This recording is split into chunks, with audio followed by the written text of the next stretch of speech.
Islamic Brotherhood Television.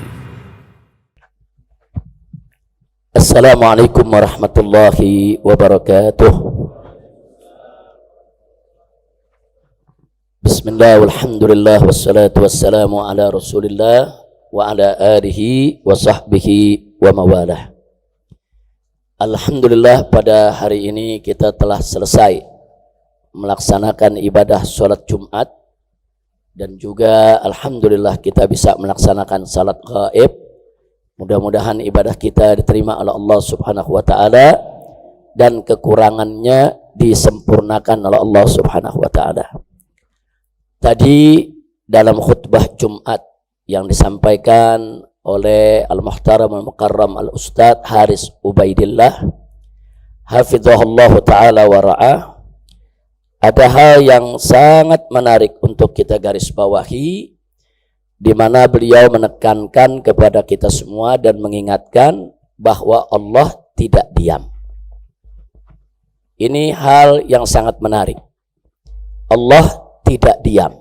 Saya ingin menjadikan ini sebagai judul dari pelajaran singkat yang ingin saya sampaikan pada kesempatan ini. Kita tahu bahwa dalam suatu hadits qudsi, Nabi alaihi salatu wassalam meriwayatkan bahwasanya Allah Subhanahu wa ta'ala berfirman, "Ya ibadi, wahai hamba-hambaku, inni haramtu zulma ala nafsi." Sesungguhnya aku mengharamkan kezaliman atas zatku, atas diriku.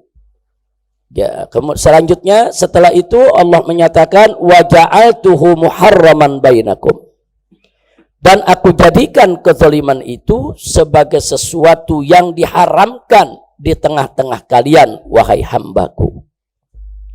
Karenanya kata Allah, fala tazalamu, janganlah kamu saling menzalimi. Hadits qudsi ini sangat menarik. Menariknya adalah yang pertama, sebelum Allah mengharamkan kezaliman itu atas hamba-hambanya, Allah haramkan kezaliman itu sendiri atas zat Allah, ya ikhwan. Artinya di sini Allah telah menyatakan, memberi jaminan kepada kita, tidak sekali-kali Allah itu berbuat zalim kepada hambanya, yang manapun, muslim maupun kafir, ya ikhwan. Jadi Allah tidak akan pernah menzalimi hambanya. Nah, karena itu ditekankan oleh Allah agar hambanya pun jangan sekali-kali saling menzalimi. Karena itu kezaliman ini salah satu dosa besar, saudara, yang sering diberikan balasan oleh Allah spontan di dunia sebelum di akhirat. Nah, jadi banyak dosa kita tahu Allah balas di akhirat, tapi ada dosa-dosa tertentu yang Allah balas di dunia juga, di akhirat juga. Di antaranya seperti apa? Uququl walidain, yaitu durhaka kepada kedua orang tua. Itu balasannya di dunia juga ditampakkan oleh Allah, ya kawan. Termasuk kezaliman. Nah, jadi jangan pernah kita merasa aman dari balasan Allah di dunia, apalagi aman dari balasan Allah di akhirat, kalau kita berbuat zalim. Nah, di dalam surat Al-Baqarah Allah menceritakan tentang kejadian di zaman Bani Israel, di zaman Nabi terdahulu. Tatkala terjadi suatu pembunuhan di antara mereka, terjadi suatu kezaliman di antara mereka, kemudian mereka saling tuduh satu sama lainnya, ya ikhwan. Fitnah sana, fitnah sini, ribut, gaduh, saudara. Terjadi keonaran. Tapi akhirnya apa yang terjadi? Allah ungkapkan apa-apa yang mereka sembunyikan. Itulah Allah firmankan dalam surat Al-Baqarah ayat 72. Wallahu subhanahu wa ta'ala qala, wa idh qataltum nafsan fadara'tum fiha wallahu mukhrijum ma kuntum taktumun. Jadi Allah ceritakan, tatkala saat kalian itu membunuh satu nyawa, membunuh seseorang, fadara'tum fiha, kemudian kalian saling tuduh menuduh di antara kalian, membuat isu, membuat berita-berita hoax, membuat serangkaian fitnah. Nah, apa mereka pikir Allah itu tidur? Allah tidak tahu. Di akhir ayatnya Allah katakan, wallahu mukhrijum ma kuntum taktumun. Dan Allah mengungkapkan, Allah menyingkap, Allah mengeluarkan apa-apa yang kalian sembunyikan. Akhirnya ketahuan, saudara, apa masalahnya dan siapa yang melakukan pembunuhannya. Jadi ini pernah terjadi di zaman Bani Israel, di zaman Nabi Musa alaihissalam. Tapi kenapa ini diceritakan oleh Allah dalam Al-Quran? Saudara, karena peristiwa serupa kelak di masa-masa yang akan datang akan terjadi lagi. Kita kenal dengan istilah deja vu, ya ikhwan. Deja vu itu peristiwa-peristiwa serupa yang bisa terjadi di setiap zaman, ya ikhwan. Nah, termasuk di zaman kita sekarang ini terjadi, saudara. Bagaimana ada orang yang dibunuh, dibantai, setelah dibunuh difitnah. Kemudian dibuat gaduh. Dibikin rusak itu opini kemana-mana, saudara. Dan ini terjadi. Akhirnya orang, saudara, resah. Di mana-mana bingung. Bagaimana persoalannya? Fitnah sana, fitnah sini. Bohong sana, bohong sini, saudara. Nah, tapi kebohongan itu nggak bakal bertahan lama. Kenapa? Allah nggak diam, ya kawan. Kalau ada hamba-hamba yang dizalimi, Allah tidak diam. Nah, akhirnya apa? Terjadi. Wallahu mukhrijum ma kuntum taktumun. Dan Allah mengeluarkan, Allah menyingkapkan, Allah tunjukkan apa-apa yang kalian sembunyikan. Subhanallah. Satu, pembunuhan dilakukan, tidak ada yang tahu. Dua, pembunuhan dilakukan terbuka, tapi kemudian korbannya yang difitnah. Terjadi lagi pembunuhan sekian, dipikir Allah tidur. Akhirnya pada saatnya Allah ungkap pembunuhan yang terjadi saat itu. Dan Allah ungkap juga pembunuhan-pembunuhan yang sebelumnya, ya kawan. Allah akan ungkapkan.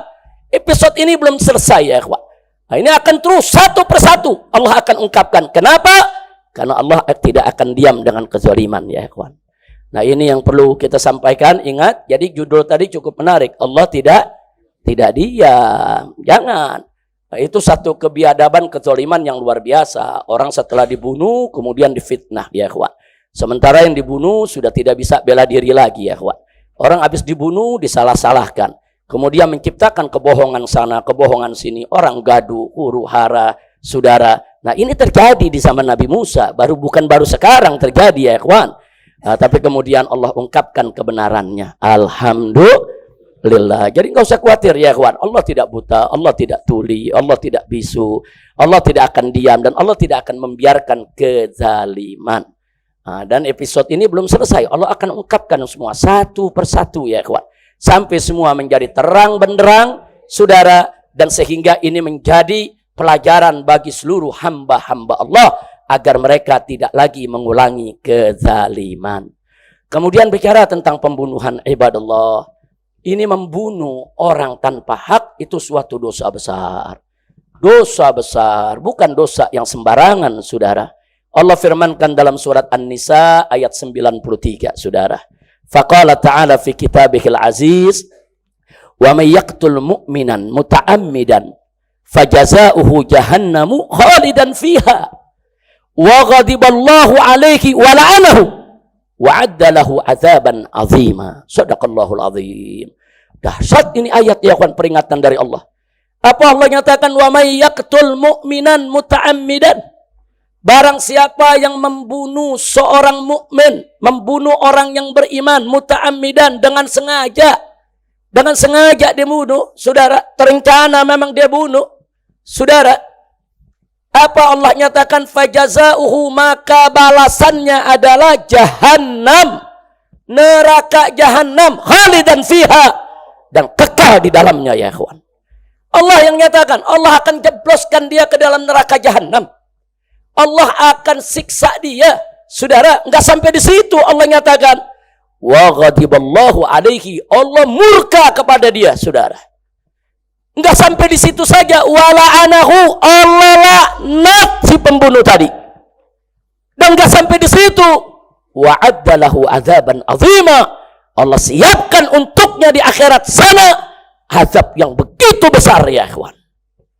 Nah, jadi enggak usah khawatir, ya kawan. Kalau ada kezaliman semacam itu, tidak usah khawatir, ya kawan. Tidak akan ada yang lolos dari balasan Allah Subhanahu wa ta'ala. Nah, karena itu, ya kawan, kalau ada kezaliman, ada upaya kita mau dibunuh, atau keluarga kita mau dibunuh, atau guru kita mau dibunuh, atau sahabat kita mau dibunuh, ya ikhwan.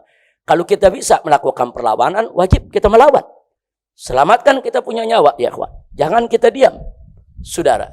Jadi kalau terjadi kezaliman, pembunuhan terhadap orang-orang saudara yang tidak bersalah, wajib kita lawan, ya ikhwan. Nggak boleh kita diam. Kezaliman itu harus dihentikan. Tapi manakala kita tidak punya kemampuan untuk melawan, kita tidak berdaya untuk melawan. Karena orang yang melakukan kezaliman itu memiliki aneka ragam kekuatan. Kekuatan politik, kekuatan kekuasaan, kekuatan hukum, kekuatan duit, kekuatan ekonomi, kekuatan persenjataan. Dia memiliki segala kekuatan sehingga kita tidak berdaya dan nggak mampu untuk melakukan perlawanan. Jangan sedih, jangan. Masih ada satu senjata yang luar biasa Allah berikan kepada kita, yaitu doa. Nabi yang menyatakan dalam hadisnya, ad-du'a silahul mu'min. Doa itu senjatanya orang yang beriman. Subhanallah, Nabi mengambil istilah senjata. Senjata itu kan digunakan untuk membela diri, untuk menyerang, saudara, untuk menghantam kezaliman.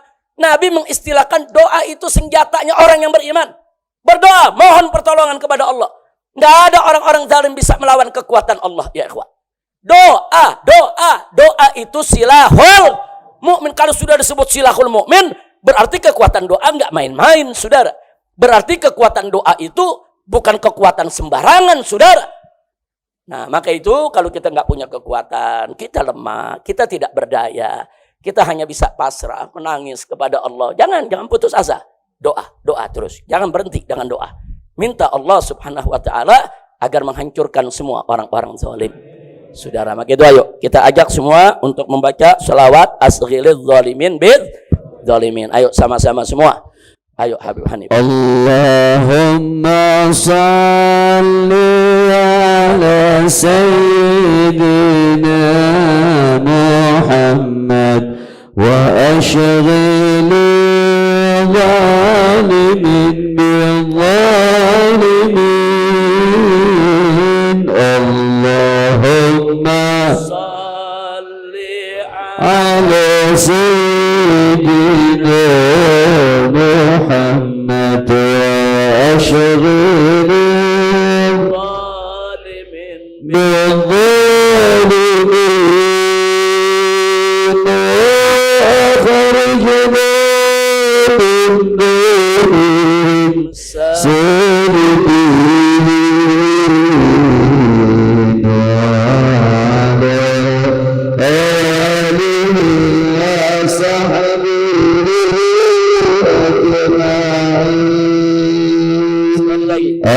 Allahumma salli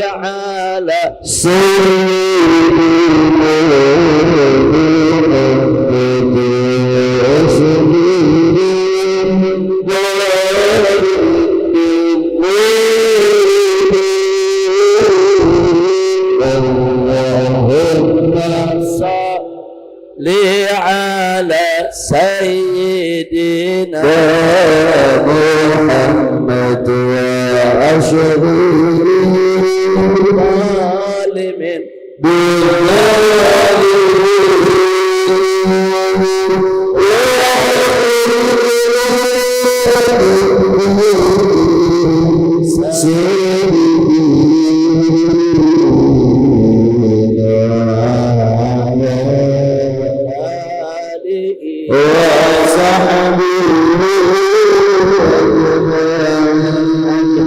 ya Rabbal Alamin. Baca selawat asghilin ini, baca ya kawan, baca tiap habis sholat, baca di mana kita punya kesempatan baca. Di samping kita berselawat kepada Nabi alaihi salatu wassalam yang pasti sampai kepada beliau, di dalamnya juga ada doa minta kepada Allah asghilidz zalimin bidz zalimin, agar orang yang zalim dibuat sibuk dengan orang yang zalim juga.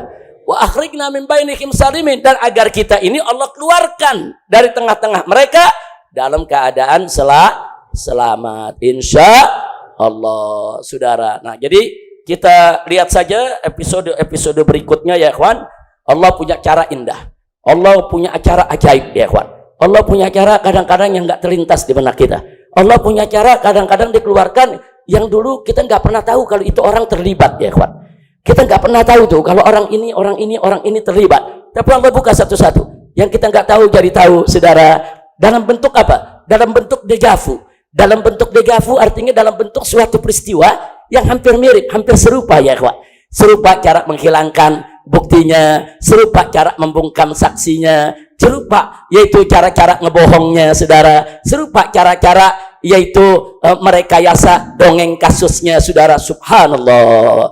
Jadi kalau kita yang melakukan pembalasan belum tentu seindah itu, nggak bakal mampu sehebat itu. Tapi kalau Allah Subhanahu wa Ta'ala yang sudah melakukan pembalasan, kita akan lihat berapa banyak keajaiban yang akan terjadi. Allahumma arina ajaiba qudratik. Allahumma arina ajaiba qudratik. Allahumma arina ajaiba qudratik.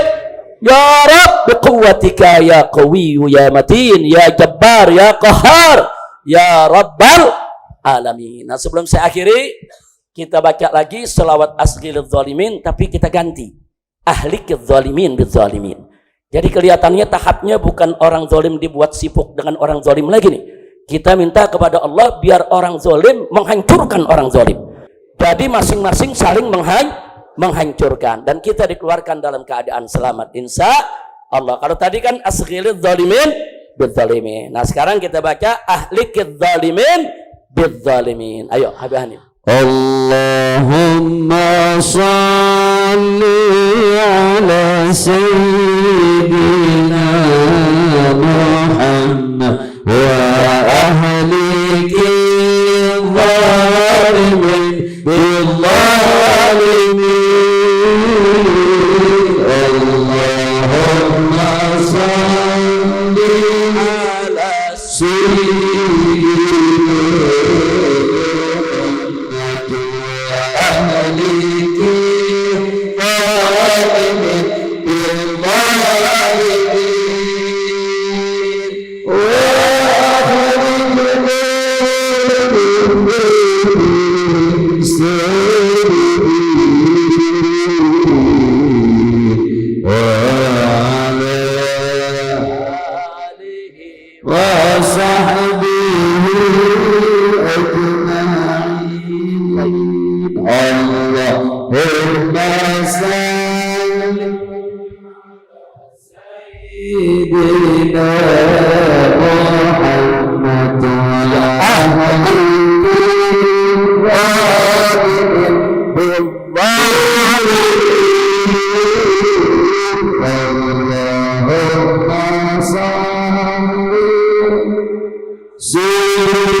sekali lagi Allahumma salli ala sayyidina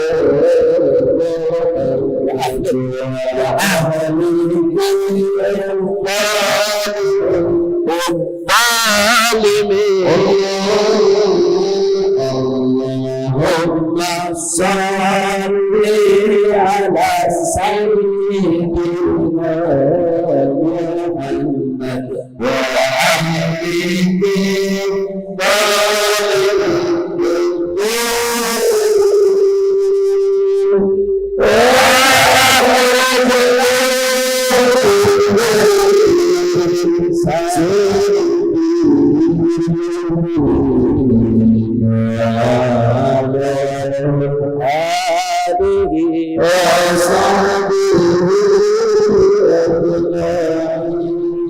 Amin, amin, amin ya rabbal alamin. Ya jabbar, ya qahhar, ya qawi, ya matin, ya muntaqim. Intaqim lana ala man zalamana wa sajanana wa afana wa sabbana wa syatamana wa tahamana وقتل رجالنا ومسك جرحتنا اللهم أحصهم عددا واقتلهم بددا ولا تغادر منهم أحدا اللهم اجعل الدائرة عليهم وأرسل العذاب الأليم إليهم في الدنيا قبل الآخرة اللهم مزقهم كل ممزق اللهم مزقهم كل ممزق اللهم مزقهم كل ممزق مزقته أعداءك انتصارا لأنبيائك ولرسلك ولأوليائك يا قوي يا متين يا ذا العرش العظيم ويا رب العالمين اللهم فرق جمعهم وشتت شملهم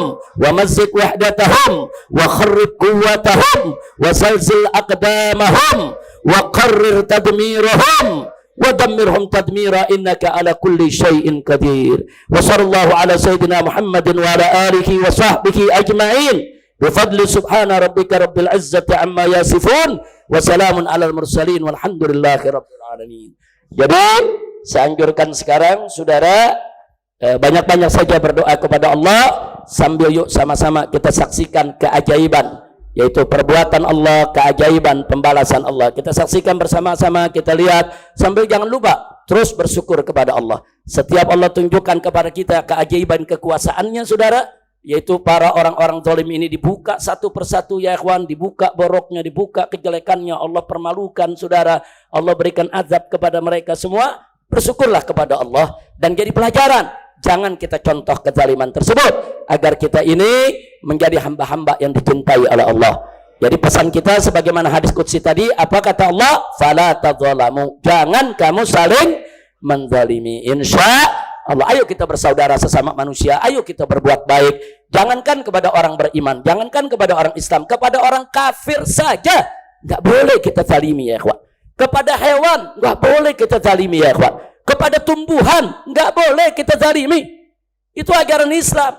Makanya disebut Islam. Islam ini rahmatan lil alamin.